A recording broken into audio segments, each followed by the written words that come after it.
ኢትዮጵያ ኦልሬዲ ትልቅ ናት እኮ የት ነው የምታድገው? በአፍሪካ ሁለተኛ ትልቁ ፖፑሌሽን እኮ ናት። በዓለም እኮ 10ኛዋ ናት። ትልቅ ናት። በነገራችን ላይ በየአመቱ ኢትዮጵያ 3 ሚሊዮን ሰው ገደማ ትጨምራለች። በየአመቱ አንዳንድ ኤርትራ ትጨምራለች። በየአመቱ እና ኢትዮጵያ በየአመቱ ሀገር እየጨመረች ትልቅ የሆነች ሀገር ካደገች ምን ትሆናለች ከተባለ ካደገች ታግዛለች። ሌላም ተረገው ነገር የለም። ከም ትሪእዎ ዘለኹም ኤቭሪቲንግ ንሱ ዝገብሮ ዘሎ ምስ ኤርትራ ኮምፔር ኮንትራስት ይገብረሎ እሱ ጥራይ ዘይኮነ ፕሮፓጋንዲስት ናቱ ብብዝሒ ዝጥቀምሉ ክሊፕስ ኢና ንርኢ ዘለና ኤርትራ ኢትዮጵያ ዓመታዊ ሓንቲ ኤርትራ እናወሰኸት እያ ትኸይድ ዘላ እዩ ዝብል ዘሎ እቲ 3 ሚልዮን ህዝቢ ኤርትራ ገምጊሙ ዝዛረብ ዘሎ 3 ሚልዮን ምዃኑ ህዝቢ ኤርትራ ብርግፅ ዝተጨበጠ ሓበሬታ የብሉን ግን he doesn't care ሓቅነትን ጭፍጥን ሒዝካ ምዝራብ ኣገዳሲ ኣይኮነን ብሓፈሻ ዋላ እውን ፕሬዚደንት ኢሳያስ ኣብ ዘረባ ናቱ ከምታት እዩ ዝጥቀም 3 ሚልዮን ምዃኑ ህዝቢ እዩ ዝዛረብ ህዝቢ ኤርትራ ማለት እዩ ኣነ ኩሉ ግዜ ፃውዒት ናተይ ህዝቢ ኤርትራ ንክበዝሕ ካምፔይን ዘይንገብረሉ ምክንያት ስቲል ኣይርዳእንን እዩ በት ኣብ ስለ ዝበለና ወይ ገለ ኣይኮነናን ብኤርትራ ክብርክተሉ ዝኽእል ሓደ ዓብዪ ኣርእስቲ ጌርና ክንሰርሕ ኣለና እየ ዝብላነ ንምንታይ እየ ኣምፅኦ ዘለኹ እዚ ብዚ ሕዝቢ ናቱ ንምንታይ ክጥቀመሉ ይሓስብ ከም ዘሎ ክነግረኩም ስለ ዘለኹ እየ ለስን ኣብዚ ለአሜሪካ ሞታለሁ የሚሉት ጠቅላይ ሚኒስትር አብይ የአሜሪካው ፕሬዝደንት ላቀዱት ፕሮጀክት ሰራዊት እንዲያዋጡ መጠየቃቸው ተሰማ። በጋዛ ለሚሰማራው ሰላም አስከባሪ ጦር ኢትዮጵያ ጦር እንድታዋጣ የተጠየቀው በአሜሪካ የውጭ ጉዳይ ሚኒስትር በኩል ነውም ተብሏል። የአሜሪካ ሰላይ ነበርኩ የሚሉትና ለአሜሪካ መሞታለሁ ከአንዳንድ አሜሪካውያን የተሻለ አሜሪካን አውቃታለሁ ሲሉ ለዘ ኒውዮርከር የተናገሩት ጠቅላይ ሚኒስትር አብይ የአሜሪካው ፕሬዝደንት ባዘጋጁት የጦር ሰራዊት ዘመቻ ላይ ኃይል እንዲያዋጡ መጠየቃቸው ተናግሯል። የእስራኤል የመገናኛ ብዙሃን እንደዘገቡት ከሆነ በተገባደደው ሳምንት የመጀመሪያ ቀናት አካባቢም የአሜሪካ የውጭ ጉዳይ ሚኒስትር ማርኮ ሩቢዮ ለጠቅላይ ሚኒስትር አብይ አህመድ ስልክ ስለዚህ ከምዚያ ንሰምዓ ዘለና እዚ በአርቲክል ደረጃውን ወፂኡ ነይሩ ብዙሕ አርቲክልስ ወፂኡ ሎ ዝገልጽ እንታዮም ዝብሉ ዘለው አብይ አህመድ ምናልባት ሓሳብ ልቡ ከም ዝሰመረሉ ኢና ንርኢ ዘለና ንአሜሪካ ካብ ገለገለ አሜሪካውያን ንላዕሊ እየ ዝፈልጣ ብምባል ሓደ ጋዜጠኛ ናይ ኒውዮርከር ታይምስ ዝነገሮ ኣብ ዶክመንታሪ ነይሩ ኣሎ ክሳብ ሕጂ ድማ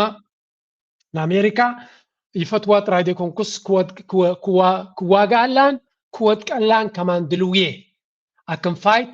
I can fight and die for America ኢልዎ ንሃገሩ ዘይኮነን ኢትዮጵያ ዘይኮነ ንአሜሪካ ክዋጋኣላ ክዋደቐላን ክሞተላን ድልውየ ኢልዎ ስለዚ መጋበርያ ንምዃን ሰርቲፊኬት ዘለዎ ሰብ ምዃኑ ኢና ንርኢ ዘለና ምናልባት እታ አርቲክል ደንጉዮም ስለ ዘንብብዋ ይመስለኒ ሕጂ ኣብቲ ሓለፈ ማርኮ ሩቢዮ ናይ አሜሪካ ፎሬን ሚኒስተር ፎሬን ሴክሬታሪ ናይ አሜሪካ ደው ኢሉላ ኣብ ዝነበረ ብዙሕ እውን ሓበሬታ ዘይወፀሉ ዝነበረ እንታይ ኢሎም ነዚ መን ኢኻ ትብሎ አብይ አሕመድ ሰራዊት ንክሰድድ ከም ዝሓተቶ እዩ ዝንገር ዘሎ እዚ ሰራዊት ድማ ንምንታይ ዝኸውን እዩ ኣብ ቀዛ ከም ዓቃብ ሰላም ከኣቱ ዝኽእል ወታደራዊ ሓይሊ ክግበር ኣለዎ ዝብል ዘረባ ስለ ዘሎ ናብዚ ቦታ እዚ ዝኸዱ ሰራዊት ይድለዩ ስለ ዘለው ሰራዊት ንኸተበርክት ኢትዮጵያ ብዓይን አሜሪካ ብአሜሪካ ፃውዒት ቀሪብላ ወይ እውን ተሓቲታ ከም ዘላ እዩ ዝንገር ዘሎ ናው this can mean many things እዚ ነገር እዚ ብዙሕ ትርጉም ክህልዎ ይኽእል እዩ ብርግፅ አብይ አሕመድ ንአሜሪካ ሰርቭ ንክገብረላ ዝኽእል ዕድል ክደሊ ነዊሕ እዋን ደልዩ እዩ ሓንጎፋ ኢሉ ከም ዝቕበሎ ፍሉጥ እዚ ብዙሕ ሰብ ኣለኒ ኢሉ ዝጀሃር ድሕሪ ኮይኑ ሸቕለት ኣልቦነት ጥርዚ ዘሎ ስለዚ ብፍላይ እቲ ወታደር ዘሎ ኣብቲ ብልፅግና ይኹን ኣብ ካልእ ናይ አሜሪካ ወታደር ኮንካ ንእስራኤል ክትከይድ ኢኻ እንድሕር ኢሎሞ ብሪጋ ከም ዝመፅእ ፍሉጥ እዩ ደሞ ስለ ዘሎ ማለት እዩ ስለዚ እንታይ እዩ ዝብል ዘሎ እቶም ናብ ዓቃብ ሰላም ኮይኖም ከም ወታደራት ዓቃብ ሰላም ኮይኖም ኣብ ቀዛ ከኣትዉ ዝኽእሉ ድማ እስራኤል ክትፈትዎም ክትክእል ኣለዋ እዩ ዝበሃል ስለዚ ኢትዮጵያውያን ብትክክል መጋበርያ ክኾኑ ዝኽእሉ ንእስራኤል ድማ ከገልግልዋ ዝኽእሉ ክኾኑ ከም ዝኽእሉ ርግፀኛ ስለ ዝኾነ ወይ ርግፀኛ ክትኮነ ይትኽእልና ክግመት ዝኽእል ስለ ዝኾነ እዚ ጉዳይ እዚ ንዶናልድ ትራምፕ ቆላሕታ ናይ አሜሪካ ንክረክብ ዕድል ክቦ ከም ዝኽእል ዘጠራጥር ኣይመስለንን ولا ونك وكساب حجي أجرجر يتكبر يمزل وزلهم برقول حتى أمريكا قوى أقول زلوا يجون لكن مزرعة أمريكا ني دونالد ترامب ني أبي أحمد حما غيراتو يلقى خزر بايكلني زخل لك أي ام اف وورلد بانك زكو زل جنزب أمريكا دليت شنو زخوني معناته أمريكا فيتو باور على كلتي أبا ام اف وورلد بانك غيد نزخل جنزب تطو كتبل ملو عقم اللوا ስለዚህ ኣብ ዝኸይ ዘሎ ድሌትና ኣሜሪካ ስለ ዝኾነ እዩ ስለዚ እዚ ኣብይ ኣሕመድ ተስፋ ሂብዎ ዘሎ ክኸውን ከም ዝኽእል ፍሉጥ እዩ ኮንፊደንስ ኣብለዎም ማለት እዩ ሓቂ እንድሕር ኮይኑ ማለት እዩ ብርግፅ ምስ እስራኤል ዘሎ ካልኣይ ድማ ንዑ ትዝውር ዘላ ብዓብዩ ኢማራት ስለ ዝኾነት ኢማራት ድማ ምስ እስራኤል ብቐረባ ትሰርሕ ዘላያ ናብ እስራኤል ከም ኣቃብ ሰላም ክኣቱ ዝኽእል ድማ ሰራዊት ብሰብ ክመፅእ ዝኽእል ካብ ኢትዮጵያ ናይ ምምፃእ ዘሎ ተኽእሎ ዝዓበየ እዚ ኩሉ ናይ ሕርሻዶ ናይ ገለዶ ዝበሃል ኮንፈረንሳትን ሳሚትን ኣብ ኣዲስ ኣበባ ዝግበር ዘሎ እኮ እቲ ኔትወርክ ናይ ዚኣቶም ዝሕግዞም ዘሎ እዩ ነቲ መንግስቲ ነቲ ናይ ብልፅግና መንግስቲ እንፍጅን ንኽረክብ ገንዘብ ንኽረክብ ኣታዊ ንኽረክብ እሞ ካብ ምውዳቕ ንኽድሕን ብዙሕ ዓይነት ድጋፍ እዩ ዝገብረሉ ዘሎ ኢማራት ወይ እውን ካልኦት ኤሮጳ ይድግፉኻ ክብሉ ከለዎ ገንዘብ ጥራይ ኣይኮኑ ዝቡኻ ገንዘብ ክትረኽበሉ ዝኽእል ዕድላት ድማ ይኸፍቱልካ زنتاي مالتيو زي كونفرنسات أديس أبابا ودناتات أراريو أتصابيقو قال مالا غيرلو جن أتاوك تروح بالو كبيري سلزين أتاو نخركب تايقبرو لو بزح كونفرنسات نابو 5 قبر ساميتس ولا زي كوب 2032 ولا 2030 زبهالدي ولا 27 I don't know ناي كلايمت ساميت عب ساميتيو زح حد ديليجيشن اسمصوي وناي معلتاتيو سلزين نسو أب أديس أبابا كقبر سلزخوني حجرما أفريقيا حبرت يخون بنك المعات أفريقيا يخون UNDP يخون كلهم توم ايجنسيز مساعدة إثيوبيا كسرحوا مخانم بزح صحفات يوصلوا نريال لنا سلازي كم نريال لنا ولا حتى ناي معربة وعلم يركب كم زلنا نريال لنا سو اتي أب بحر دار استجبره مسفانون عرق لنا والنساء أكل نايت دراما مغنياتو سلام كم زلوانا تهاجر كتمثل سلازلك أزق برزلي anyway نتزلو وشتاو قلولاوات بخمس دراما سجيروا خيدن كفتحون يخل دون الزبل I don't know ملسيه باللين جن certainly يحجزوا خمسلو إنا نرزل لنا كابز كتيلنا نا أمريكا بزعبا قداينا زوبانا زبلا خاصمو And you've rightfully outlined, I mean, there are regional elements to this. I mean, there are clearly both sides, you know, the SAF and the RSF have supporters from outside of Sudan's borders that are involved, and we've been engaging with those countries. It's not just countries that are providing them weaponry and equipment, it's also countries that are providing transshipment, particularly to the RSF to receive weapons. And some أمريكا قبو مخاط تغطل الله كم دريزة لنا قداينا السودان أبزي ناي مودة بريف press release press conference قبرلو منيستر قدات وصاينا أمريكا ماركو روبيو بقداينا السودان كزارب كله أب سودان ناي دقة حيلتات بزح أصوارين كساقص خمزلو نفلتنا نريا لنا نجنزب لنا بستفل عليه من قد بفل علينا بعرسه بستفل علينا يدق حيلتات غيرو زعتو كم زلو ونفلتنا يزبل زلو سيل تابع كم زمات صبو غير يتفلت كن شبنا إمارات كيرا وحي قبو كيدو كحلف رايو some cases advanced weaponry. Our goal right now in the short term, and what we've emphasized to everybody, including in my calls with leaders in the UAE, leaders in Saudi Arabia, we're very engaged in that. Our special envoy, Massad Boulos, just returned from the region, meeting with the Egyptians, with the Saudis, with the UAE, and others. We've also been in collaboration with the UK on some of this. Our goal, the immediate goal we have, is a cessation of hostilities, okay, a humanitarian truce going into the new year that allows humanitarian organizations to be able to deliver aid to the people in great distress. Right now, that's not possible. So انتهي بنزل بحفشة لوخناتنا فليلوخ ناي تقداي مسات بلوس أبتزوبا مسكولهم أقدس حيلتات تراقيبو دروت مليسلو سلزي حد معلبنا مركاب كساب زحدش عمت بستخال لما نقدي تقدمت الأماناتنا تي سبعة وحجز كأت واللزغ الكوريدور كفت كم زلوا مسكلت يوم حيلتات نزرار بالنا بكل ما نقدر ما تعطينا قبر لنا إذا قد عايزين نخم بس هي زبل زلوا برجز إذا أنا سبعة ورد حجزات بين جريزات تندحريلكم بجات جريزات بزح جزينا بدارفور بجات كأت تخلوا دما إمارات دماتك عندي كوريدور ناب أسوار ناب RSF نمتها وتتكملوا دما جاديو سلزي مي سبعة ورد أزياء قداس كم مخانمة بمن قدي جادة تتخوين دما نتسراوي تاي السودان ዓብ ስግኣት ከም ዝኾነ ፍሉጥ ግን ኣማራፂ ከየብሎም ምን ህዝቦም ረድኤት ክረክብ ስለ ዘለዎ ናይ ግድን ክረዳድኡ ክኽእሉ ኣለዎም ጉዳይ ናይ ሱዳን ኣገይ መላኽዒ ናይ ዓበይቲ ሓይልታት ኮይኑ ስለ ተረፈ ዝግበር ነገር ክህሉ ይኮነን ከም ትሪእዎ ዘለኹም ኣሜሪካ በቀረባ ተከታተለላ ግን ከምዚ ሓደ ጭቡጥ ነገር ንክፈትሑ ክወዝዎ ዝኽእሉ ተበግሶ ከምዚ የለን ንርኢ ኣለና. We are hearing continue to see reports of humanitarian convoys actually being struck on their way in. And so you can just imagine what's amazing to us is these convoys are struck and the rest of the convoy continues. That's how committed these groups are. But what we said to everybody on it is that what's happening there is horrifying. It's atrocious. That one day the story of what's actually happened there is going to be known and everyone involved is going to look bad. And we have played the role we have played is a convening role in bringing the parties to the table. So I think we will know more very soon about whether this is possible. One of the challenges and frustrations እቲ ብትክክል ኣብኡ ዝፍፀም ዘሎ ኩነታት ኣዝዩ ሕማቕን ኣስካዕካዕን እዩ ሓደ መዓልቲ ክወፅእ እቶም ኣብኡ ዝሳተፉ ዘለዉ ድማ ክዋረዱ እዮም ይብል ኣሎ ኣሚን እታ ዘረባ ንፅርቲ ንኢማራት እያ ሓደ መዓልቲ እዚ ጉዳይ እዚ ክወፅእ ውርደት ድማ ከጋጥም እዩ እዚ ዓይነት ኢና ንብል ምክንያቱ እቶም ክልተ ዝዋግኡ ዘለዉ ሄይ ሓደ ክንረብሑ እዩ ኣብ ዓዶም እዮም ካብ ዝዋግኡ ዘለዉ ብሓፈሻ እቲ ካብ ደገ መፅኡ ነዚ ኩነታት እዚ ዘራስን ዘሎ ግን ምስቲ ዘለዎ ፓብሊክ ኢሜጅ በህዝቢ ናይ ምዕባለን ናይ ግስጋሰን ስእሊ ክዝርግሕ ዝደሊ ዘሎ ኢማራት ማለት እዩ ከምዚ ዓይነት ኣፀያፊ ሓደገኛ ብደም ናይ ሰብ ብደም ናይ ንጹሃን ላቅፁ ዝግበር ዘሎ ነቲ ኢሜጅናቶም ከበላሽዎ ከም ዝኽእል ዝነግር ብርግፅ እቶም ክልተ ሓይልታት እቲ ሓደ ክዕወት ከሎ ኣብ ጉዳይ ናይ ሰላም ሕራይ ክብል ኣይደልን እዩ ምክንያቱ ሞመንት ምስ ስለ ዘሎ ክቅፅል ይብል ድሕሪኡ ድማ ተሓደ ስለዚ እዚ ኩናት እዚ ክውዳእ ዝኽእል ኣይኮነን ይብል ኣለዉ እዛ ስነ መጎዝ ዝጥቀሙላ ዘለዉ ድማ RSF ኣብ ፅቡቅ ኮንዲሽን ስለ ዘሎ ኣብዚ እዋን እዚ ወይ እውን ይደፍእ ስለ ዘሎ ንሰራዊት ናይ ሱዳን ፀቕጢ ንምግባር እዩ ምክንያቱ ሰራዊት ናይ ሱዳን ህዝቢ ሱዳን ማለት እዩ ከም ብሓድሽ ተወዲቡ ነቲ ኩነታት ከምቲ ቅድሚ ሕጂ ዝነበረ ካብ ካርቱምን ካብ ወድ መደንን ፀፊዖም ንዳርፎር ዘብፅሕዎ ከምኡ ክገብሩ ከም ዝኽእሉ ስለ ዝፈልጡ ነዚ RSF ሕጂ ሒዝዎ ዘሎ ነገራት ሒዝካ ዝሓዝካ ሒዝካ ደው በል ንምባል እዩ ካልእ እዚ ከምዚ ኢሉ እናኸደ ከሎ ሓንቲ ኣገዳሲት ሪፖርት እውን ወፂኣ ኣላ ካብኣቶም ማለት እዩ እዛ ሪፖርት እዚኣ ብናይ ሓደ ሰፊሕ ዝኾነ መፅናዕቲ ዝተኻየደት እያ ከም ትሪእዋ ዘለኹም እታ መፅናዕቲ እንታይ እያ ትብል እዚ ኣፍሪካ ፋይል ካብ ዝብል ትሬትስ ወይ ከዓ ሓደጋታት ካብ ዝብል እዩ መጀመርያ ድሓን ብትግርኛ እውን ንእሽተይ ትርጓመ ነይርዋ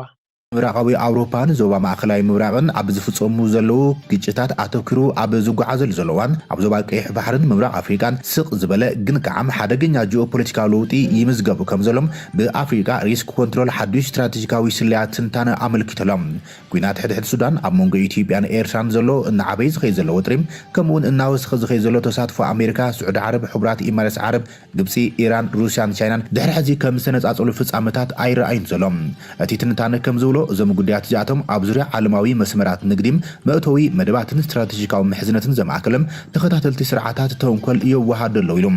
ኣብ ቀረባ እዋን ዘጋጠመ ፍፃመታት ነዚ ሓደገኛ ለውጢ ከም ዝረኣዮም እቲ ፀብፃብ ዝሕብሩ ኮይኖም መንግስቲ ስዑድ ዓረብ ናብ ዋሽንግተን ዘቕረቦ ፃውዒት ንኩናት ሱዳን ቀንዲ ስጋት ፀጥታ ዞባ ቀይሕ ባሕርን ቀርኒ ኣፍሪካን ከም ዝኾነም ኣሜሪካ ድማ ጣልቃ ክትኣቱ ልኡል ስዑድ ዓረብ መሐመድ ቢን ሳልማን ንፕሬዚደንት ትራምፕ ምልዋው ድማ ነዚ ከም መርኣያ ቀሪበሎም ብተመሳሳሊ ፕሬዚደንት ኤርትራ ኢሳያስ ኣፈወርቂ ኣብ ዝቐረበ እዋን ናብ ፖርት ሱዳን ዘካየዱ ላዕለዋይ ደረጃ ምምፃሕ ኣብ ዝወሳነ እዋን እዚ ንፁር ፖለቲካዊ ኣሰላልፋ ዘርኢ ይብል እቲ መፅናዕቲ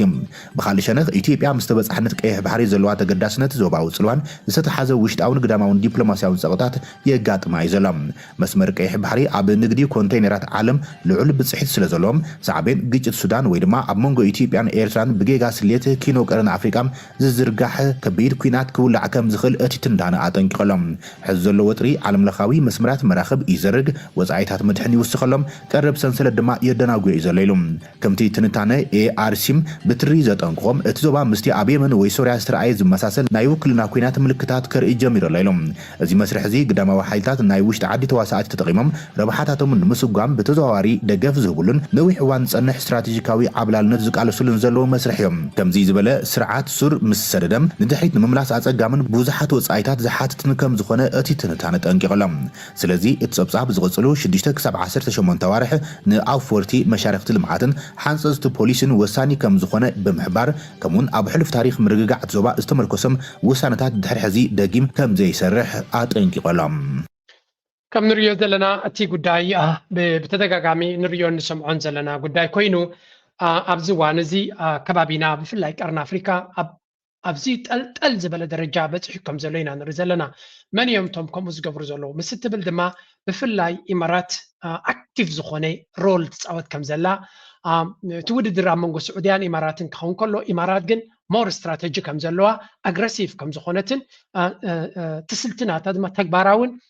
كم ناي سعودية بتيور ترايدي كنا بالتكبار بستفل على منقدي لحد ما العلاماناتا كل واقع ناخذ كفل بكل حيلان كل زمان sophisticated زخونه منقدي تتقام زلا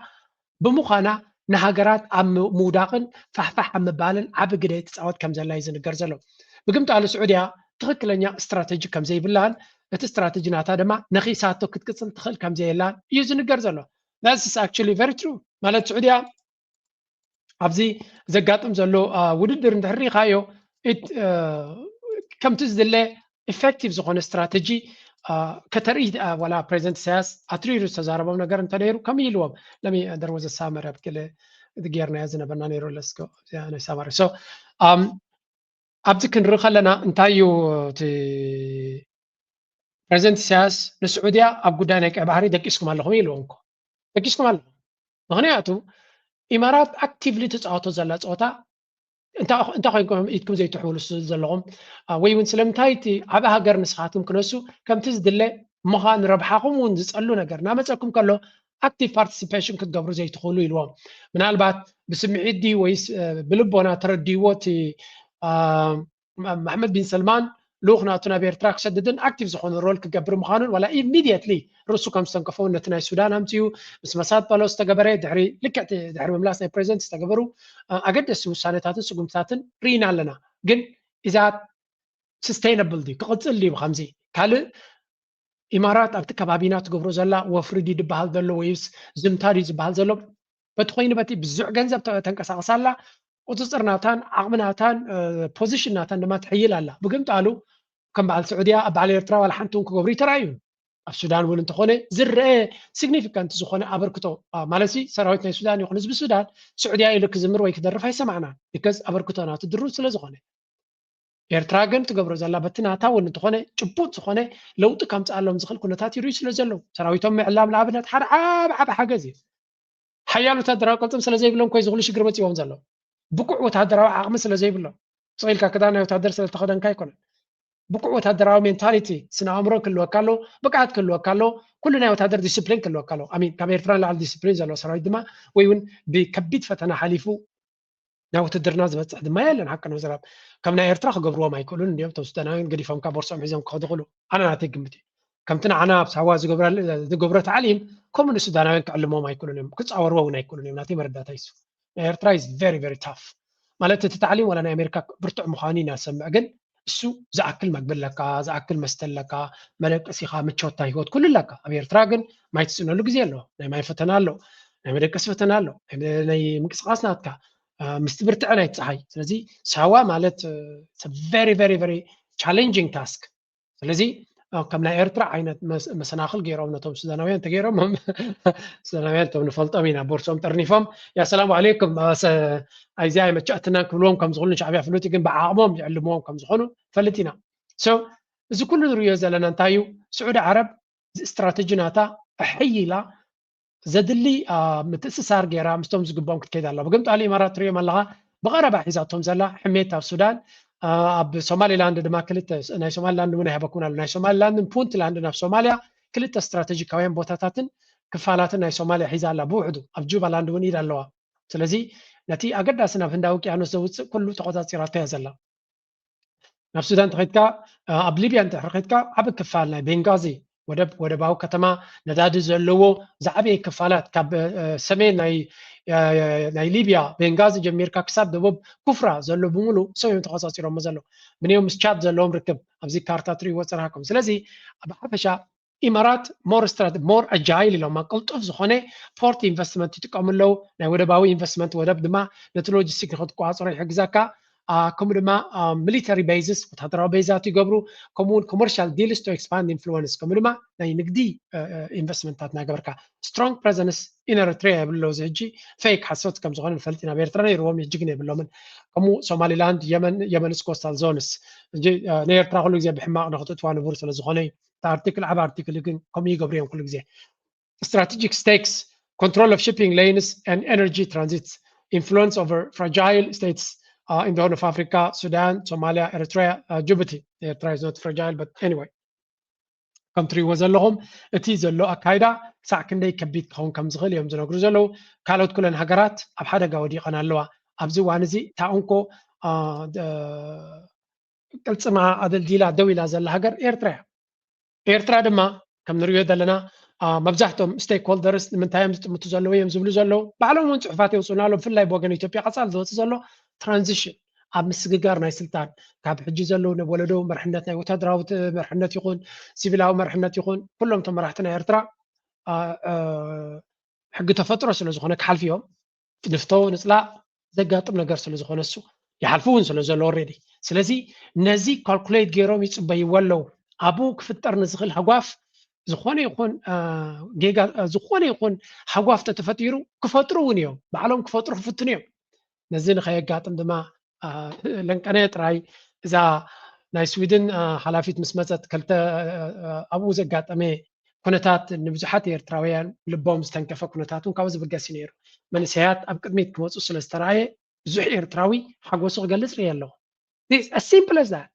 نفس وكف منيسترنا إيرترا نفس وكف عبي على سلطان إيرترا أبتأتي كل التكم زلوا يهلو خونيهم جن public لندو زنقروهم زم سبازياتهم تسفهم غرسون يرهم جن منكس إيرترا سلامتاي كم وجيرو قبلوا ما يكالن نايتس على أجندة نافلة تخلو نايتس على propaganda نافلة تخلو كم تاب كالوز قبروا زلوا سلامتاي نزيا سبنتي وزوايا اللون نخوز دوار ما كل زي ساوي تقبر كابغتي لك نزات هايسكا قبتونا بس قد دايزي ويتبل زلها قريا. Update on Sudan now, where the country's top general Abdel Fattah Burhan met with Egyptian President Abdel Fattah al-Sisi in Cairo amid growing pressure to resolve the war in Sudan. Burhan's meeting with al-Sisi came after the Sudanese general held talks with Saudi officials in Riyadh earlier this week. US envoy Massad Boulos was also at Riyadh at the same time and met with Saudi. زي ما خالي درع زلو كنتاتيو أما قبتن سودان زكاة زلو كمرما سعودية مساعد بلوس كلاتهم زقبرو زلو بزح من قصاصاتي كايت كم زلون قن أبايتا زرع نجر تخونه حدش نجر يلن سوفار كم زيلو نهلو خلو ناي قبتي مراحي أنتي برتعز بلد زربا أنتار إثيوبيا تزاريبو خمزلو يزن نجر زلو إثيوبيا عندما سلامتايكم تبايلو بجماعات قرع رعينا نسمع زلنا. Yeah. Labels GERD, dam of ruin and destruction, signaling aggressive rhetoric from Cairo. Egypt's foreign minister Badr Abdel Ati has called the Grand Ethiopian Renaissance Dam, GERD,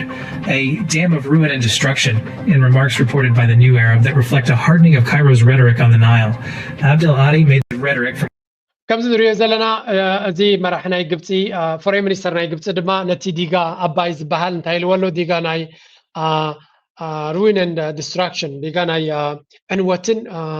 فاتن بمبات سلازروكحو عبي أزارابي عرسوغين لو بيتوبيا دما بزح مالسي كوهابا لنسمع لنا زي ديغا زي أمونغو جبتن إثيوبيا نزولو تنشنس مماليسو يزرسو نزولو كم نريو زلنا إسرائيل دما إسرائيل أمونغو جبتن إثيوبيا نزولو جيم بيلا كم زكاردا مساعتنا تايا لك كم زي أمونغو سعوديان إمارات نزولو تنشنس بيلا جيرات روب حلو زلا أمونغو إثيوبيا جبتن نزولو دما تتقوم ليا أنا هنا دما كومينا نبلينا كم زي جبت جيرات تتقوم زلا إسرائيل جيرات تتقوم زلا أمونغو كل تتفان انت حيلتات نس هذا ما كترب حلي زلكا كم يجير كترب حل تخلنا عبنات نزبل دما أبزي حنتي فيديو الله كريكم أفكار زيون كريانا خلينا let's start with this one. Ceremony, Egyptian President Abdel Fattah al-Sisi inaugurated the 4th edition of the country's Defense Expo, EDEX. As the only defense and security show that covers Africa and the Middle East, Cairo continues to position itself as a security gateway to African markets. This is our first time in EDEX show in Egypt, and we are so glad to be here, and it's a big opportunity. كم تريد لهم زينة أطوار إكسبو أبجبت استخايدين عن رزلنا ناي أطوار إكسبو مالت أطوار ناتا نمشتا تريو لو جبت مالتيو نابنت أب عالم انتهي تجمع له ممزحت جزء أطوار ناخد جزء كبير مخانو ገንዘብ ስለትስን ጥራይ ደይኮነሲ ገንዘብ ከለካን ኮላይ ኣጽዋር ንኽትገዝእ ከቢድ እዩ ስለዚ ኤርትራ ምስ ግብፂ ጽቡቕ ሽርክነት ኣለዋ እንተወሓደ ካብ ግብፂ ንኽትገዝእ እዚ ሕጂ ዘላቶ ኩነታት ክትጥቀመሉ ኣለዋ ኢና ንብል ስለምንታይ ኣብ ካልእ ግዜ ከይትሸጠልካ ትኽእል እያ ሌላ ሸጠልካ ሃገራት ኣይሸጡን እዮም ኣጽዋር ኣሜሪካ ኣጽዋር ንኽሸይጥ 5-10 ዓመት ኣሜሪካ ክትጽበለካ ድሕሪኡ ድማ ኣፕሩቭ ክገብሩካ ኣለዎም ኩሉ ነገር ከም ፍቓድናቱ መብዛሕትኡ ድማ መፍትሒ ይብኻን እዮም ብጀካ ንእስራኤል ነታ ኣጽዋር ባዕሎም ክቆፃፀርዎ ከም ዝኽእሉ ገይሮም እዮም ዝብኻ ፉል ኪስ ኣይረክቡኻን እዮም ስለዚ ንበዓል ዋላት ኣጽዋር ገዚኻ ከለካ ኣንጻሮም ክትጥቀመሉ ትኽእል ኢኻ ስለዚ ብዝግብፂ ሕጂ ኣብ ዘለናዮ ንመንግስቲ ንሻዕብያ ንኤርትራ ይመክር የለኹና ግን ጀነራሊ ይዛረብ ዘለኹነ ከምዚ ፐርሰናል ኣይትወስድዎ ንመንግስቲ ኤርትራ ዲኻ ስኻ ክትመክሮ ገለ ትብል መንግስቲ ኤርትራ ኮፍ ኢሉ ናተይ ቴሌቭዥን ኣይኮነን ዝርኢ ወይ ናተይ ዩቱብ ቻነል ክርኢ ዝውዕል መንግስቲ ይኮነን ከም ናተይ ግምጋም ዩቱብ ጀነራል ዩቱብ ይሪኡ ድዮም ኣይሪኡን ከማን ትፈልጦ የብለና ምክንያቱ I don't know if they have time for it or YouTube ካብ ኤርትራ ከፊትካ ይረአ ዲ ከማን ርግፀኛ ኣይኮንኩን ኣብቲ ኦፊስ ብሓፈሻ እዚኣ ሓንቲ ብዙሓት ኤርትራውያን ኣብፅኦማ ነይሮም ባይ ዘ ወይ ድሮናት ካልእ ቴክኖሎጂታት ካብዚ ክንገዝእ ንኽእል ናይ ግብፂ ኣፅዋር ናይ ምድረ በዳ ስለ ዝኾነ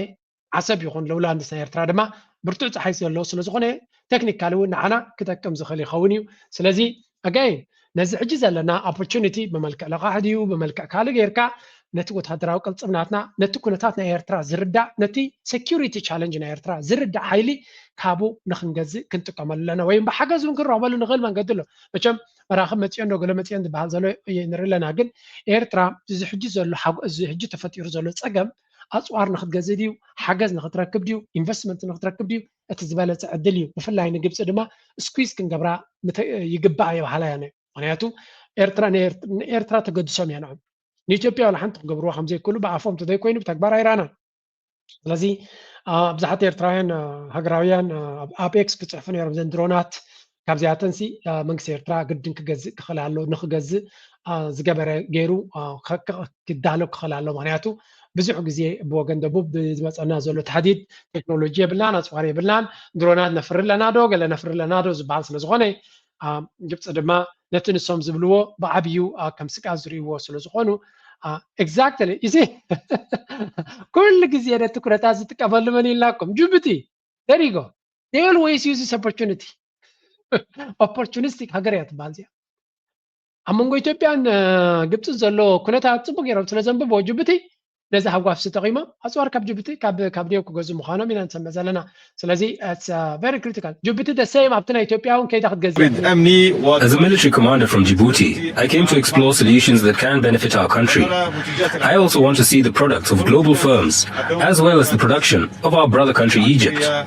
Its military production is of high quality, is diverse, and is very useful for us. This is our fourth time in the Egypt Defense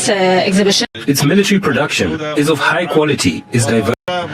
I also want to ከም ትሪእዎ ዘለኹም ናይ ጅቡቲ ክሪየ መፅየ ዘለኹ ናይ ግብፂ ወታደራዊ ቅልፅም ንክንርኢ ክገዝየ ይበሃልን እዩ ኦፍኮርስ ክሪየ መፅየ ዘለኹ ይብላሉ ኣብ ቴሌቭዥን ክመፅእ ምኻሉ ግን ኦልሬዲ ሲግኒፊካንት ቲንግ ምክንያቱ መብዛሕትኦም ሲክሬትሊ እዮም ክገብርዎ ዝኽእሉ ሜቢ ኤርትራ ተሳቲፋ ነይራ ትኾን እያ but I don't have information about ብዛዕባኡ እንተ ነይራ ደስ ይብለኒ ኣሚና ሪሊ ደስ ይብለኒ ምክንያቱ ወላ እውን እኮ ነቲ ሴኪሪቲ ናትና ሶፊስቲኬትድ ኣፅዋር ከም ዘድልየና ፍሉጥ እዩ ምክንያቱ ያ እቲ ጎረቤትና ንጎምሸትን እንታይ ዓይነት ኣፅዋርን እንታይ ዓይነት ድሮናት ይገብር ከም ዘሎ ብምስጢር ዘይኮነ ብተሕዲድ ይነግረና ዘሎ ስለዚ ኤርትራ ነዚ ክትጥቀመሉ ኣለዋ ግን ካብ ጅቡቲ ኻ ብዙሕ ክንቀድሑ ንኽእል ኣሎ እዚኦም ሰባት እዚኣቶም ከመይ ጌርካ ኣብ መንጎ ሃገራት ዝፍጠር ሓጓፍ ከመይ ጌርካ ትምዝምዞ ቁፅሪ ሓደ እየ ወላ እኳ ክንዱ ዝኣክል በቲ ዝረኽብዎ ዘሎ ረብሓ ሃገሮምን ህዝቦምን ይቕይሩ ኣለዉ ክንብል እንተዘይከኣልና ጅቡቲ ካብ ኢትዮጵያ ብትረኽቦ ዘላ ገንዘብ ነዚ ውሑድ ህዝብናታ ኣዝዩ ፅቡቅ ዝኾነ ኳሊቲ ኦፍ ላይፍ ከተሕልፎ ምኻለት ግን ስእልታት ይርያነ ካብ ጅቡቲ ዝወፅእ ስቲል ሃገር ብጣዕሚ ድኻ ከም ዘሎን ብዙሕ ዝጎድሎ ኣለዎ ግን ያ ኦፍኮርስ ፅቡቅ ዝኾነ ስታብ ነገራት እውን ኣለዎም ኩሉ ዚሮ እዩ ሓንቲ የለን ዝብል ኣነ ይቅበሎን እየ they are trying their best ስለዚ ገሊኡ ሜቢ ክብሪ ክኾኑ ክኽእል እዩ ግን as you can see ኤርትራ ነዚ ሲቹዌሽን ተጠቂማ ዘድሊ ቴክኖሎጂካዊ ድልውነት ንዝኾነ ይኹን ክመፀና ዝኽእል ኣካይዳ ንክትገብር ከም ወትሩ ትምኒትናኩም እዩ ግብፂ መሻርክትና እያ ግብፂ ኣብ ጎንና ኣላ ግብፂ ምሳና ክትሰርሕ ትደልላ ንብል እንተለና then we must squeeze them ኣብዚኣ ሞሜንት እዚኣ ክንጥቀመሎም ክንክእል ኣለና ነቲ ትመፅእ ዘለኻ مرحنات كتكون تخل ولا دما كم يزبلك بوليتيكا قوامي فتاوي قوامي صلاة يلان قبس لهم لا تصبح مسانا يلان أبتاز اللي خير ربحها الله يندرب حقها حدا مسكوني كنت تعمل له مالك نساء تعمل نايزو بانان ከቀናት በፊት ከመቀሌ አዲስ አበባ የገቡት የትግራይ ጊዜያዊ አስተዳደር ፕሬዝዳንት ሌተናል ጀነራል ታደሰ ወረደ ከባድ ስራ ላይ ናቸው። በርከት ያሉ የትግራይ ጥያቄዎችን ይዘው ወደ አዲስ አበባ ያቀኑ ጀነራል ታደሰ በአንድ ወሳኝ ጉዳይ ስኬትን አስመዝግበዋል። የጀነራሉ ጥያቄዎች ፖለቲካዊና ኢኮኖሚያዊ ይዘት ያላቸው ናቸው። ከነዚህ ውስጥ የኢኮኖሚው አቅጣጫ ጥያቄ በከፊል ምላሽ የተሰጠው ሆኖም ታይቷል። ይህም ጉዳይ በትግራይ መልሶ ማቋቋም ኢንዶመንት ፈንድ ወይም የፈርት ስር በሚንቀሳቀሱ 22 ኩባንያዎች የባንክ ሂሳብ ላይ ተጥሎ የነበረው እግድ እንዲነሳ መደረጉ ነው። በኩባንያዎቹ ሂሳብ ላይ ፌደራል መንግስት እገዳን አድርጓል በሚል ቅሬታዎችና ጥያቄዎች ሲቀርቡ ከም ትሪእዎ ዘለኹም ወይ ከም ንከታተሎ ዘለና ናይ ትግራይ ግዚያዊ ምምሕዳር ዝበሃል ብታደሰ ወረደ ዝምራሕ ልኡኽ ከምኡውን ኣባላት ናይቲ ካቢነ ናቱ ሒዙ ናብ ኣዲስ ኣበባ ምስ ኣብዪ ኣሕመድ ንክዘራረብ ኣብ ዝኸደሉ ኣብዪ ኣሕመድ ነቶም ካልኦት ኩሎም ኣባላት ናይ ህወሓትን ይኹን ንካልኦት ኩሎም ገዲፉ ብታደሰ ወረደ ጥራይ በይኑ ክረኽቦ ከም ዝመረፀ ኣዛረባ ርእሲ ተፈጢሩሎ እዚ ድማ أكل نايت أجندة مخانيو. أنا توحات زجات أزرار أبو خين لهم. عبد الحلف ربع نابر سكتما إثيوبيا عديس أبستو عزون بريزيدنت جيجاو محدار تهدد صوردم زعجبو مكتل أبوم برن كمون أبال فتس أميسرح وحاتن قد ستخلي تبعي لهم. كاب أفدق بيت منجستي أراد كيلورما كمستخل كلي تسمع زلهم. بريزيدنت جيجاوي محدار تجرايز مرحو له وحات وسانة زتم مثل منجستي فيدرال ناب عديس أبا كمستو عز فلتيم. أتي عمونجو منجستي فيدرال مرحت وحاتن كبيت تفطيرو أبزل اللقنات 4 كيلو استوقعز لؤخ كم تزحسبو أيقون عني لملو في الفلات زينام كدما مصر أبي أحمد بن بريزيدنت جنرال تادس وردت رحي كزرارب كالوتكم أي زرارب نيه كم زبولو ميتفوليت زلام بزيدو ما مكتل أبومبر هو حاتن مكتل أبومبر قمتن آتو أماني الأسفان أبال فز أمي سرح واحد زخونة آتو تخلاي قبر مدن كمون حلفيت متحبار لمعات فاينانس جيزاو من محدار دكتور محرت بينن نابك أسري بيته منجستك يا آتو كملسو كم استقبرم إتيو فورم كاب فلفلاتي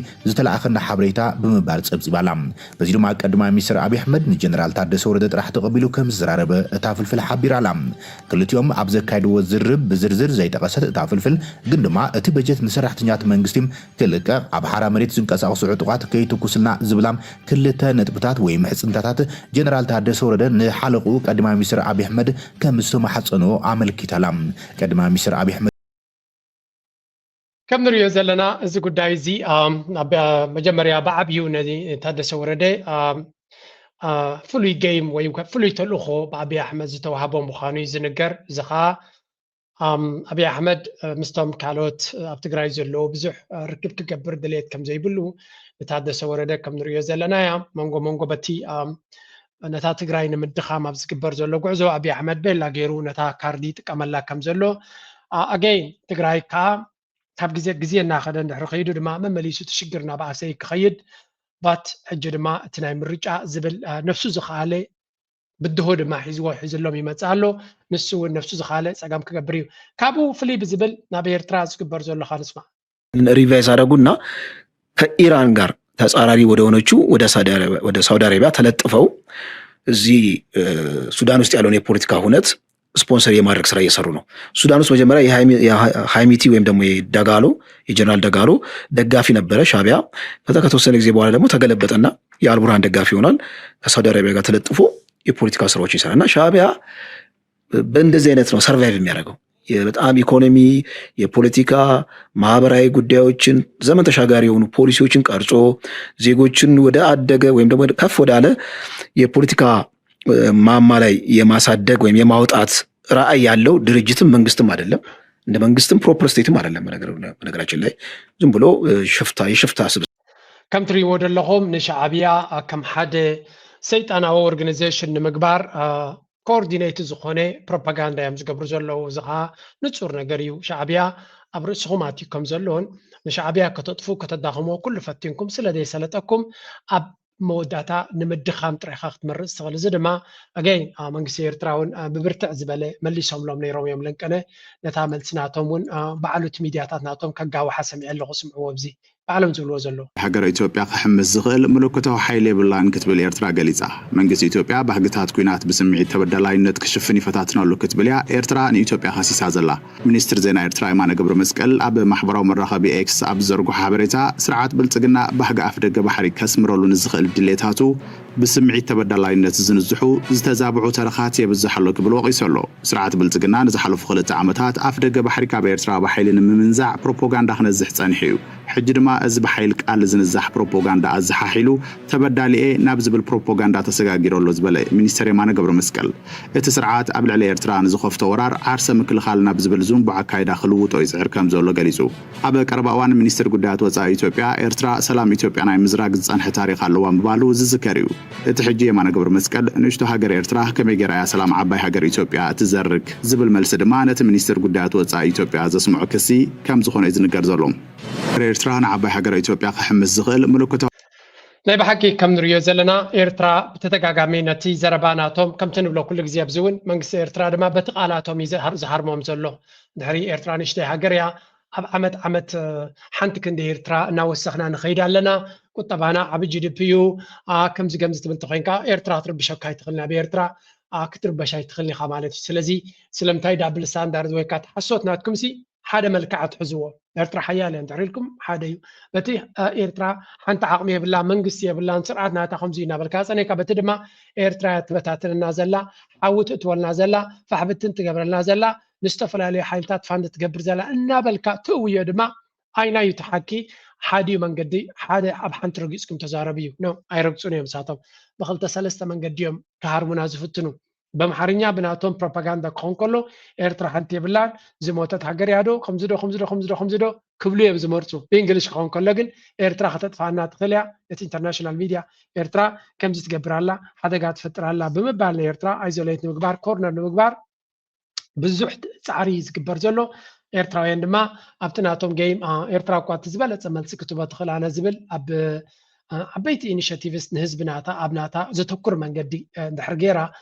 ንዖም ክትምልሰሎም ደስ እዩ ዝብለና ኣነ ፅቡቅ ጌራ ክትምልሰሎም ኣላ መመላስ ይግብኦም እዩ ግን ከምዚ ኣብ ዓድና ሓንቲ ነገር ዘይግበር ዘሎ ናይ ምዕባለ ተበግሶታት ዘየለ እታ ባጫው ናቶም ሲ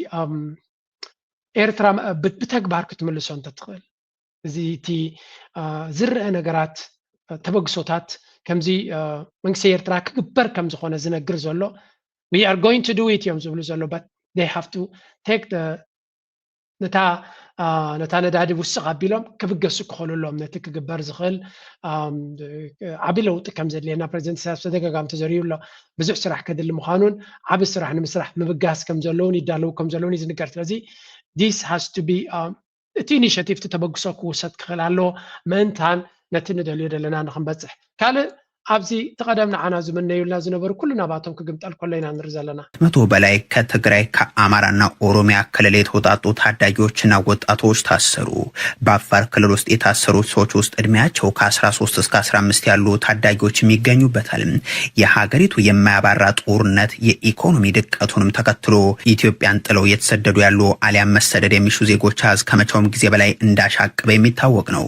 ዩኒቨርሲቲዎችን የመቀላቀል ተስፋ መቸም ከም ትሪእዎ ዘለኹም እቲ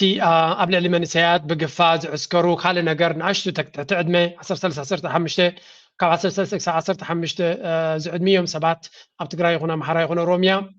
ይተሓዙን ናብ ውትድርና ናብ ዕስክርና ከም ዝኣትውን ኢቨን ቪድዮታት ኣሎ ካልእ ግዜ ከምፃልኩም እየ እናወይ ከለዉ ከምኡውን ወር ኢኮኖሚክ ኮላፕስ እቲ ውግእ እቲ ቁጠባዊ ቅልውላው ከምኡ ድማ ሽቕለት ኣልቦነት ድኽነት ንብዙሓት ሰባት ናብ ስደት ናብ በብዝኽእልዎ መንገዲ ፋሕብትን ከም ዝብል እቲ መንእሰይ ይገብሮ ከም ዘሎ እዮም ዝነግሩ እዚ ድማ ንኤርትራ ክገብርዋ ኣብ ልዕሊ ኤርትራ ኩሉ ዝተፈተነ ተገምጢሉ ናብኦም መፅኡ ኣሎ ሕማቕ ትገብሮ ዝነበርካ ተገምጢሉ ናባኻ ከም ዝመፅእ ኢና ንርኢ ዘለና ዝኻ ናብቲ ዝኸፈ ቦታታት እዮም ዝኸዱ ናብ የመን እዮም ዝኸዱ ዘለዉ ክገርመኩም የመን is devastating የመን ዘለዎ ኩነታት ሲ ኣይኮነን ክስደደሉ ሲ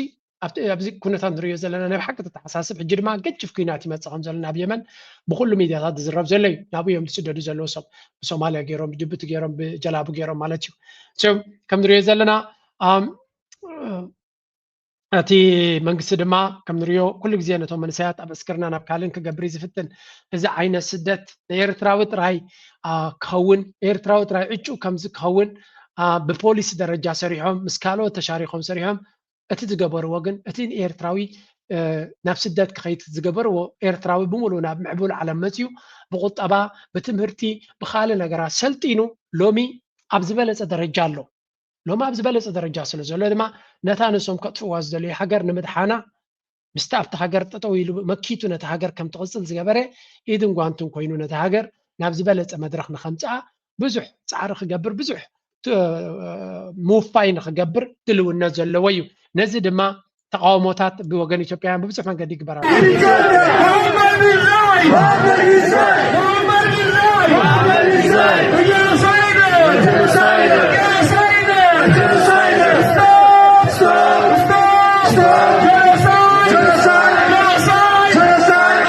كم زمنا يا محراز قبروا وزلوا أنصار إمارات قبروا سلام سلف غرمكم أتم سودانيين تخينهم زي قبراني قرمني برضو ختم سودانيين بدياسبورا ما عاد يوم زلوا برضو إنكساقسيا ما يبغانا يريو زي ريون تخينة تبغ يزقبروا خينهم قلنا أنا زي ريو كونتا ساقبر برضو اللي يوم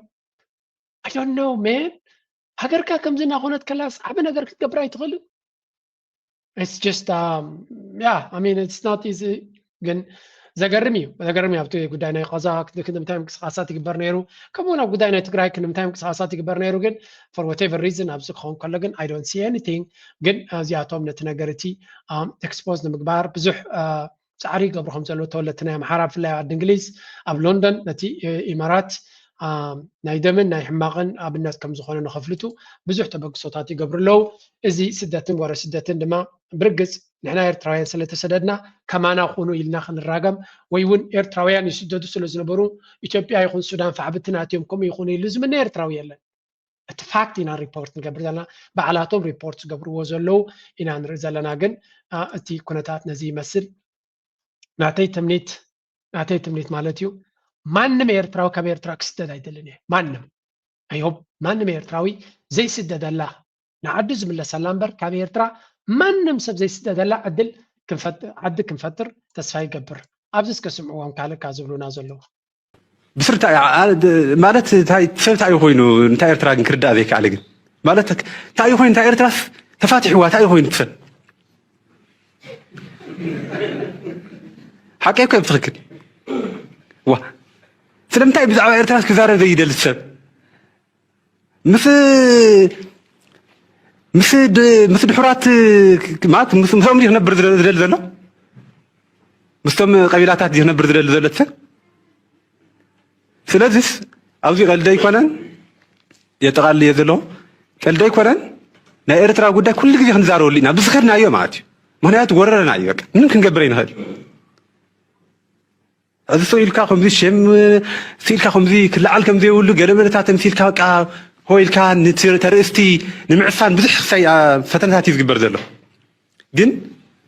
نا إيرترا قخسان ناي بق إيرترا أنا هجريا سكام مودة أتخاني نا أنا خملس أو إيرترا لو تموتيو نا أنا خملس كام مودة أتخك على شيء سلذي تجراي بذي إيرترا ولا حنتي مصايب لان بذي أي بحر زخوني هون مصايب لان استراتيجيك ربحنا بمرة يرجعت بجري يرجعت أبي إيرترا لو تموتيو إيرترا تجراي تهاجر كوينا تقرأي ودبات كون كلا لو إيرترا مرات أجرب تريوا ما لهم بلو زي أبتي تقرأي بوليتيكاو إليت بوتازل لو زربايو من البات توم كالو تايبلوان يوم تتباهيلو يلن مالت أبو أمرهم مالت جناي كونن زي هذا نتنايت أمدوك نزارب كلنا كم زيلكم كم تحفلان فلتينا نحن هذا ما تتحساس باكم زلو ولا وين مسمدو زي كي تقوني إذا تحساس بازي أبقى كفالنا يتتقراي إليت ولا وين هو حزب له زنبرة مخانون زي تحساس بازي كم زلو embedded حبي زلو وين أفزخون يكون بوتا أغميت أمو زلو كساب زل وكا كنا تادمت زلو تحساس با مخانون ما نما يرتراوي كسبليك با كلهم تقارو كم زي حسبي لكم يلغون إذا تحساس بازي كن بوتا اللوي تقارو ترايكا يكونكم إذا تحساس بازي أبزحت كالوتوني زلو أبا محرالو ولا فانو تمدم سانا كون قلن تبلا تحساس بالو من البات نايز فليزة بلون تايو أبي إرتراسي ود أبي إرترا مثل كل وقت رادي كونسي نتاي إرترا ناتو نخ جبرايو تي عباي تجرايز بالك إكسبانشنيزم حلمي وزي غيرهم بزحات أبزي كم تصحفوا لنا عاي تجراي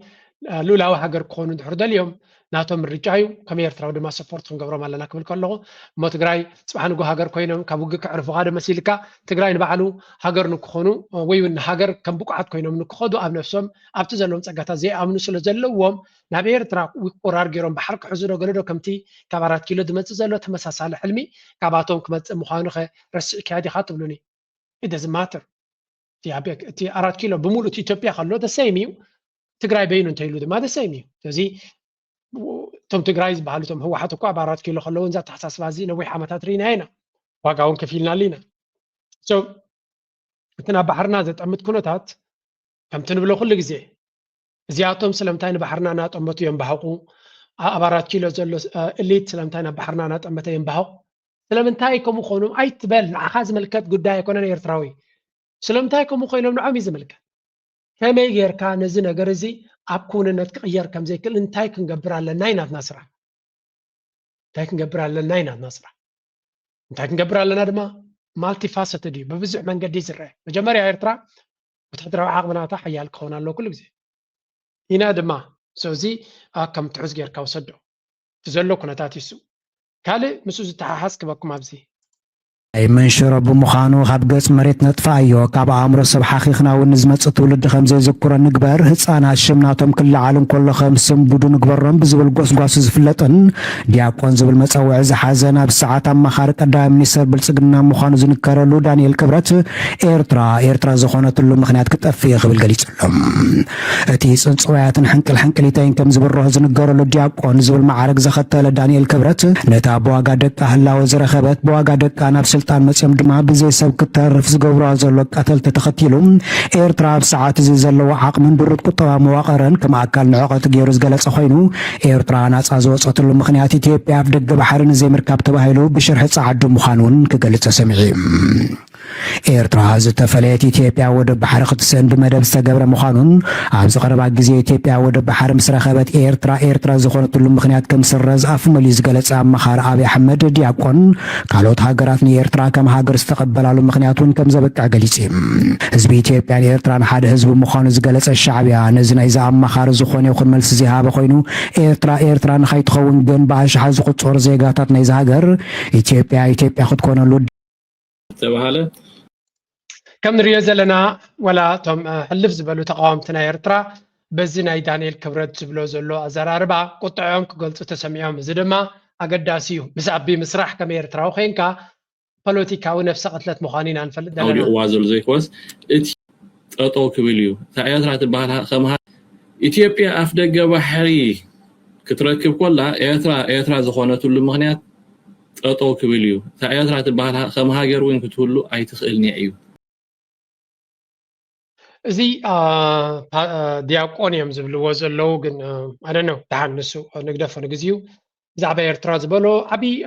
أو تعرفت يرقم زلو يزنقر زلو تمال نتوم تجارو زياتهم كتس أنتلوهم زر ديابلوس يوم نابلو بسبب حجون كم زبل فيديو تاتنا توم كفيلو خلو توم تجارو أكن ده أبسقم كاتب كير كام خات قرآن كوي نقدر بتدقاقامي بجونوسايد ያልተፈጠሩ እንደውም ዳቢሎስ ከነሱ ይሻላል ብዬ ተስፋ አደርጋለሁ። ዳቢሎስ እኮ እንደ ካብ ሰይጣን ንሶም ይገዱ ዝብልዎም ዝነበሩ ነዚታት ገዲፎም ሎሚ ኣብ ኤርትራውያን በስማም ኢሎም ክንዲ ንፅቡቕ ስርክነት ዝኸዱ ነዚ ተንኮል ዝሓስቡ ዘለው ከም በዓል እዚ ኣብ ቅድሚት ንሪኦም ፀናሕና ከም በዓል እዚ ኣብዘይ ውራዮም ናብኣ ንኽምለስ ኣብ ኤርትራ ለውጢ መፅዩ ናብኣ ንኽምለስ ካብ ኣብ ጉዳይ ናይ ትግራይካ ሓደ ኣብዚ ትግራዋይ በኣ ጌርና ክንውድኣ ዘለዎ ኩነታት በዚ መንገዲ እንተ ተረዳእኻዮ እቲ ዝበለፀ ኮይኑ ይስማዓኒ الكاسيد مرز أدو ديمقراطي دو قلوا مسحاقي بحقي كم تقرأي أبينا عقم هذه مفرد تقرأي سنتاينا بقى زقرمينا بحقي Yes, I think that is the kind of أقل elite لو كنتات نزي مثل تدم بتقاومه استفل عليه أتحساس بحيزو بفلاي دما زي أبي أحمدن كادرتاتون زقبرو زلو عدل زبحال مسعبن مسرح وي مسعبن خدس أمدد حسب زلو شيو تزي كوينكا مسعبو كوينكا نابيرترا لو تناي ممسع تخولو كم زي اللي زخاني إرتراوين تبغي ተቃውምቲ ክህሉ ናቶም ኣካይዳ ክህልዎም ንቡር እዩ ግን እንተው ሓደ ኣብይ ኣሕመድ ዝገብሮ ዘሎ እንታይ ትሪእዎ ኣለኹም ሓደ ናይ ኤርትራ ተቃዋሚ እየ ዝብል ምስ ኣብይ ኣሕመድ ዝሰርሕ እንተኮይኑ ኤርትራ ከም ዘይሰርሕ ንፁር ይገብሮ ኣሎ ስለዚ ነቲ ዝነበረ ብሪጅ እዛ ኢትዮጵያ ትበሃል ሃገር ድማ ኣካል ናይቲ ፖለቲካዊ ኣጀንዳ ኣንጻር ኤርትራ ስለ ዝነበረት ኣብቲ ኩነታት ኣቢ ንዓና ዝሃሲ ዘሎና መሰሎ ነቲ ኩነታት ነቲ መንገዲ እናፀራረገ እዩ ዝኸይድ ዘሎ ካልእ ፖለቲካዊ ድራማ ናይ መወዳእታ ባገረ ናብ ናይ ኤርትራ ክሰግር እየ ደዳ ከይትመላለስ ምስ ኣነ ትማለ ንጎስ ተወለድኩ ህፃን ቆልዓ ኣብ ቲክቶክ መፅእ ኣብዚ ዘረጥረጥ ኣቢለካ ባይዘ ወይ ኣነ ምስራሕ ተጀሚር ከፀልል እንታይ ይኸባኢስዎም ነዚኦም ሰባት እዚኣቶም ሕማምካ ሕጂ እውን ባባኢሱ ኪንግ እዩ ኪንግ እዩ ሕጂ እውን ሸንካ ደቅስ የለን ሸንካ ደቅስ ሕጂ እውን ባባኢሱ ኪንግ እዩ ታዲኻ ተምፅእ ምንም ሕጂ እውን ሕወሓት ንጉሳት እዮም ታዲኻ ተምፅእ ምንም ሸንካ ደቅስ ዋግኡ ኩሉ ቃ ፊት ንፊት በረኻ ወሪዶም ዝዋግኡ መንግስታት እዮም ዘለውና ኣነ ኦኬ ከማኻ ኣይኮነን ማዓኮሮም ነይፆም ኣብ ዩቲዩብ ከቋስሉ ዝውዕሉ ወይ ከናድዱ ዝውዕሉ ኣይኮነን ዘለውን ደቂ ወይን ንበሃል ንሕና ወይን ደቂ ወይን ኦኬ ሚስተር ትራሽ ዝረኽባ ዘሎ ጉዳም እዩ እንታይ ኣራኺቦም ኣይፈልጥን እየ ግን እንታይ ከራኽቦም ከም ዝኽእል ምግማቱ ከቢድ ኣይኮነን ፀሪፍዋ እዩ ዘሎ ብዝኾነ ይኹን መንገዲ ፀሪፍዋ ከም ዘሎ ፍሉጥ እዩ ግብረ መልሲ ድማ ትበላ ካብ ዓበይቲ ኣዝዮም ዓበይቲ ሰባት ክፀርፍ ዝውዕል ዝነበረ ሕጂ ድማ ምስ ቆልዑ ድማ ተመሳሳሊ ምክንያቱ ልቦና ስለዘየለ ንዘርከበ ምፅራፍ እዩ ንስኻ ክፀርፍ ትኽእል ኢኻ ፅባሕ ንጎግ እንታፀርፊ በቶም ደቂ ዕድመ ድማ ክትፅረፍ ትነብር ማለት እዩ ከምዛ ንሪኣ ዘለና ካብዚኣ ተኸፋይ ትምፃ ኢኻ ትብል ካብዚ ቀፂልና ሓንቲ ቪድዮ ለንቀነ ዝረኽባ ክረየኩም Many believe Eritrea is sitting on vast oil reserves, just waiting to be tapped. But oil underground is not wealth, it's only potential. It becomes valuable only when discovered, measured, and extracted efficiently. The journey from geological hint to oil well is long, expensive, and uncertain. Eritrea, like any nation, must first confirm what's actually there through scientific study and costly drilling. Until then, waiting to be tapped. ነዳዲ ናይ ኤርትራ ቀፃሊ ማዕፆ ዝኩሕኩሑ ሰባት ከም ዘለዉ ኢና ንርኢ ዘለና ኤርትራ ነዳዲ ኣለዋ ዶ ዝብል ሕቶ እዩ ስቲል መንግስቲ ኤርትራ ዝኾነ ይኹን መልሲ ኣይሃቦን መፅናዕቲ ተኻይዱ ድዩ ኣብ ምንታይ ተበፂሑ ንፁር ዝኾነ ሓበሬታ የለን ተገራጫዊ ሓበሬታ ንርኢ ግን ኤርትራውያን ኣክቲቪስትስ ብዙሕ ግዜ ከምዚ ዓይነት ፅሑፋት ከምዚ ዓይነት ቪድዮታት ይገብሩ እዮም ኤርትራ ነዳዲ ኣለዋ ኤርትራ ነዳዲ ክህልዋ ይኽእል ዝብል ቲዮሪ ኣለዎም ብሓፈሻ እዚ ድማ it's a call for action እቲ ህዝቢ ኤርትራ ነዚ ኩነታት እዚ ክደፍኣሉ ይደሊ ከም ዘሎ እዩ ዘርእየካ ብዝኾነ መንግስቲ ኤርትራ ነዚ ኩነታት እዚ እውን ቆላሕታ ሂቡ ኣለና ዶ የብላን እታ ኤርትራ እንታይ ዘለዋ ኣበይ ዘሎ ናበይ ገፂ ዝኸይድ ዘሎ ከምዞም ኣብ ከባቢና ብሓሶት እኳ ኣለና እናበሉ ዝፍክሩ ሓደ ሓደ ግዜ ነቲ ህዝቢ ተስፋ ዝህቦ ነገር ከዘይትነግሮ እቲ ህዝቢ ገለ ነገር ተስፋ ዝህልዎ ብንእሽተይ ነገር ዝሕጎስ ህዝቢ እናሃለወካ የስ ኣለና የብልናን እዚ ኣለና እዚ ግን ናብዚ ክመፅእ ብከምዚ ክኸውን እዩ ከምዚ ክኸውን እዩ ዝብል ተስፋ ዝህብ መደብ ንኤርትራውያን እውን ኣድላይ ኮይኑ ይስማዓኒ ምናልባት ካብ ተስፋ ከይወፃና ከለና ነዚያ ክርእየኩም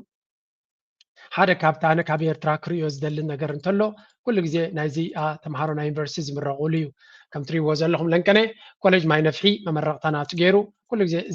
እዚ ስእልታት እዚ ክንሪኦ ከለና ወይ ካልኦት ኮሌጃት እውን ዘመረቕዎ ክንርኢ ከለና ሓደ ካብቲ ዝሕጉሰና እዩ መንግስቲ ኤርትራ ኣብ ትምህርቲ ናብ ኩሉ ንክበፅሕ ዝርግሐ ንክህልዎ ብዙሕ ፃዕሪ ከም ዝገብር ዝነብር the number of schools has increased from just ካብ 500 ኣብ 91 ዝነበረ ናብ 2300 ደይብሎ ከምኡ ድማ ቁጥር ተምሃሮ ድማ ካብ 3400 ዝነበረ ናብ 700,000 ከም ዝደየበ ኢና ንርኢ ዘለና ህዝቢ ኤርትራ ስቲል ውሑድ ከም ዘሎ በዚ ካትሪ ቁጥር ናይ ተምሃሮ ኤርትራ 700,000 እዩ ዘሎ ኣብዚ እዋን እዚ ዝብለና ዘሎ 700,000 እያ ኣብ ሃገር ሙሉእ ተምሃሮ ዘለውና እዚ ኣብ ገለገለ 7 ሚልዮን እና 8 ሚልዮን እና ዝብል ዘረባ ትሰሚኻ ግን ካብ 7 ሚልዮን 700,000 ጥራይ ተምሃራይ ክህሉ ኣይክእልኒ ብፍላይ ከም ኤርትራ ኩሉ ናብ ትምህርቲ ዝወፍር እንድሕር ኮይኑ ስለዚ ህዝብና ኣብ ውሕድ ኢሉ ከም ዘሎ ኣብኡ ክትግምት ትኽእል technical and vocational education has likewise expanded as part of broader ስለዚ እቲ ትምህርቲ ድማ ኣብቲ ናይ ዩኒቨርሲቲን ኮሌጃትን ጥራይ ዘይኮነስ ኣብቲ ቮኬሽናል ሞያዊ ትምህርቲ እውን እንተኾነ እናስፋሕፈሐ ይኸይድ ከም ዘሎ today 6 colleges ሎሚ ኦኬ 6 ኮሌጃት ኣለዋ ብኤርትራ ተርሸሪ ወይ ከዓ ዩኒቨርሲቲ ደረጃ ትምህርቲ ዝባ ንሳተን ድማ ኣብ ዓውዲ እንታይ ሜዲሲን ጥዕና መድሃኒት ጥዕና engineering, business, economics, agriculture, marine science. ስለዚህ ኣብዚኣቶም ዘተኮሩ ማለት እዩ while the institution initially focused on diploma ቀደም ወላው ካብ ዲፕሎማን ገለ እንተጀመሩ ሕጂ ግን እቲ ፕሮግራም ናተን ኤክስፓንድድ ኮይኑ ናብ ዓቢ ደረጃ ዝሰገረ ምዃኑ እዮም ዝነግሩ ዘለዉ so ኤርትራ today 6 colleges provide bachelor degree, Bachelor of Arts and Science ይገብሩ ከም ዘለዉ ይዝንገር they have progressively expanded the academic scope several እዚ በቲ ደረጃ ናይ ትምህርትና ኤርትራ ቀስ ብቐስ ንላዕሊ ገጹ ወላ እውን እቲ ስፍሓት ናይቲ ትምህርቲ ይቕፅል ከም ዘሎ እዮም ዝነግሩ ዘለዉ ሓንቲ ሕቶ ግን ኣላ ማንም ኤርትራዊ ነዚ ነገር ብስርዓየ ዝሓታ እዞም ተምሃሮ ዩኒቨርሲቲ ትምህርቲ ምስ ወዱ እንታይ መጻኢ ናቶም ዝብል ሕቶ very simple every ኤርትራዊ ተምሃራይ እንድሕር ነርካ ኮይንካ ሕልምናትካ ዓብዩ ተምሃራይ ኣነ ዩኒቨርሲቲ ከለኹ ኣብ ኤርትራ ዓብ ሕልሚ ንነፍሰይ ጥረ ዘይኮንኩስ ንስድራይ ክቕይር እየ ዝሓስብ ነይረ any ኤርትራዊ ከዓ ምዛ ሓሳብ እዚ ይርዕም እዩ ዩኒቨርሲቲ መንግስቲ ኤርትራ ዝገብሮ ዘሎ በት ሓደ ክትሪኦ ከለካ ንኩሉ ሰብ ይምህሮ ኣሎ ግን ዝተምሃረ ሰብ ከዓ ዕድላት ደሊ እዩ ዓይኑ ልቦኑ ከፊትካ ኣለኻ ከንብብን ዓለምና ክፈልጥን ዕድል ሂብካ ኣለኻ እንድሕሪ ንክዓብየሉ ዝኽእል ዕድላት ተደይብካዮ probably ምስሊ ዝሃብካዮ ብልሒ ሪሰርችን ሳይንስን ፈሊጡ ንስደት ክኸይድ መንገዲ ተጣጥሓሉ ኣለኻ ማለት እዩ ምክንያቱ ትምህርቲ ሂብካ ኣለኻ ኣብቲ ትምህርቲ ዝተምሃረሉ ዝኣክል ኣበርክቶ ክገብረሉ ዝኽእል ዕድላት ብፍላይ ናፅነት ተዘይረኺቡ ናብ ካልእ ናፃ ኮይኑ ዝነብረሉ መብዛሕትኦም ኤርትራ ኡጋንዳ ዘለዉ እንድሕር ነገር ተሓቲትካዮም ፍሉይ ነገር ኣይኮኑ ዝጥምቱ ዝነግሩኻ ዝብልዎ ንሕና እውን ከምኡ ማለት እዩ ንሕና እኳ ኣብ ግዜና ኤሮፓ ክትከይድ ኢኻ ትስደድ ነይሩ ሎሚ ግን ተሰዲዶም ኣብ ኡጋንዳ ኣብ ጁባ ኣብ ኣንጎላ ኮፍ ዝብሉ ብዙሓት እዮም ስለምንታይ እንድሕሪ ተባሂሉ ድማ ናፃ ኮይነ ሕልምታተይ ከተግብር ስለ ዝኽእል ዝብል እዩ ኤርትራ ድማ መሰረታዊ ዘድልያ ዘሎ ንሱ ምዃኑ እዩ ነዞም ኩሎም እቲ ዝዓበየ ስራሕ ተሰሪሑ ዝዓበየ ኢንቨስትመንት ተገይሩ ነታ ተሪፋ ዘላ ኣይሆፕ መንግስቲ ኤርትራ ነዚኣ እውን ለውጢ ክገብረላን ተስፋ ንገብር ናተይ ትምኒት ንሱ እዩ ተማሂሮም ክዋስእሉ ዝኽእሉ ልክዕ ከምዛ ኣነ ተማሂረ ዩኒቨርሲቲ ምስ ወዳኹ ሂወተይ ብዝበለፀ መንገዲ ክመርሕ ዕድል ዝረኸብኩ ኤርትራዊ መንእሰያት ከም ክረኽቡን ተስፋ ንገብር መይቢ ካብ ሎሚ ንፅባሕ ኣይኮነን ምስ ዘሎ ናይ ሃገራዊ ድሕነት ሕቶ ንቐፅል ሰላም ንዓኹም ይኹን ኣብ ኩሉ ቁርማዓት ዓለም ዘለኹም ሰላም ሽኮሪናታት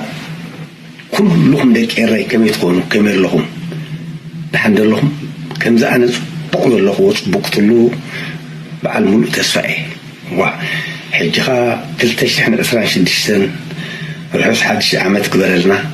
ዘበነ ፍቕሪ ዘበነ ሰላም ዘበነ ጥርናፈ ክኾነልና እንዳተመነኹ ኣብ ስዊዝ ዕለት 3 ወርሒ 1 2026 ዝዓበየ ፌስቲቫል ኣሎ ሰሚዕኩም ዲኹም ስለዚ ኣብዚ ቆፀራ እዚ ኩሉና ሸኾርተት ክንብል ክንሓድር ምስቶም ዓበይቲ ኣያታትና ደረፍቲ ኢንጂነር ስጎዶም ሃይሎ ገብሩ ተስፋይ ማሕሪ ፍሒራ ከምዚ ኸማይ ከዓ ብዙሓት ዘለና ብዙሓት ናይ ሰላምን ናይ ፍቕርን ናይ ሓድነትን ናይ ዕብየትን ዓመት ክትኮነልና ናይ ኩላህና ሕልሚ እዩ ሕልምና ድማ ኣምላኽ ይገደልና ስደትና ድማ ይሕፅሮ ካልእ ዕለት 3 ወርሒ 1 2026 ኣብ ስዊዝ ጀነቭ ማለት እዩ በቶም ዓበይቲ ባህራትን ማእከሎትን ሓዊ ጮም ሙዚቀኛታትን ዝተሰነየ ዓብይ ባህላዊ ምሸት ኣሎ እሞ ኣብዚ ባህላዊ ምሸት እዚ ኩልኩም ብሓበራ ትቋደሱ ብክብሪ ይዕድመኩም ኣለኹ መቸም ድሕሪ እዚኦም ኣነ ቃል ክውስኽ ኣይደልን እየ ከም ትርእይዎ ዘለኹም ኣብ ስዊስ ኣብ ተራ ሳል ዘይኮነ ኣብ ሓደ ኣሪና ኣዝዩ ዓብይ ከም ኤርትራውያን ከማን ህላዌና ዘረጋግፅ ኣብቲ ዓዲ ከም ዘለና ዓቕሚ ከም ዘለና ብዝሒ ከም ዘለና ንረጋግፅ ካብ ወፃኢ እውን ካልእ ፕሮግራም ኣለዉ ናይ ኤርትራውያን ፕሮፌሽናልስ ኔትወርክ ይምስረት ስለ ዘሎ ኣብኡ ብቐጥታ ሓበሬታ ክወሃበሉ ዝኽእል ዕድል ኣጋጣሚታት ክፍጠር ከም ዝኾነ ይንገር ስለ ዘሎ ናይ ብፍላይ እቶም ሰብ ሞያ ኣብኡ መፂኹም ኣካል ናይ ሞያኹም ኣካል ናይቲ ፕሮፌሽን ኮይንኩም ኣብዛ ዓዲ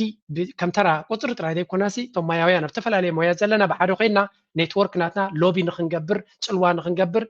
ከምኡ ድማ ንህዝብና ነቶም ንኣሽቱ ቆልዑ መንገዲ ከነርኢ ብዛዕባኡ ክንመያየጠሉ ንኽእል ንእሽተይ ፕላትፎርም እውን ክህሉ ከም ዝኽእል ይንገር ኣሎ ስለዚ ነዛ ፌስቲቫል ንሓድሽ ዓመት ድማ ስለ ዝኾነ ኣሚን ነዚኦም ክልተ ቅጥሪ ጥራይ ከማን ባሕርን ኣብ ጎቦን ባሕርን ሰጊርካ ከምፅኣ ዝኽእል እዩ ስለዚ I don't need to advertisement ዘድልዮ ይመስለኒ እዚ ብዙሕ ርኢ ምስ ኣበልካዮ I mean ብፍላይ ቶም ኣብ ፍሬንች ዝዛረብ ዘለኹም ሲ ንኣኻትኩም ምቾት እዩ ቶም ተረፍና ድማ ስዊስ ናይ 3 ሰዓት ስለ ዝኾነት ጉዕዞናታ ወላ እውን ካልኦት ካብ ፈረንሳይ እውን ክትመፁ ትኽእሉ ከም ትመፁ ርግፀኛ ካብ ጀርመን እውን ከምኡ ከማና ኣብዚ ጎረቤትና ዘለኹም you're invited ይብልኹም ኣለው ናይ ሎም ኣርእስቲ ኣብዚ ክውዴ ላይክ ምግባር ሼር ምግባር ሪቶን ሓሳብን ኣቡ ግደፍ እናበልና ኣብዚ ክንገትፈኩም ኢና ኣብ ካልእ የራኽበና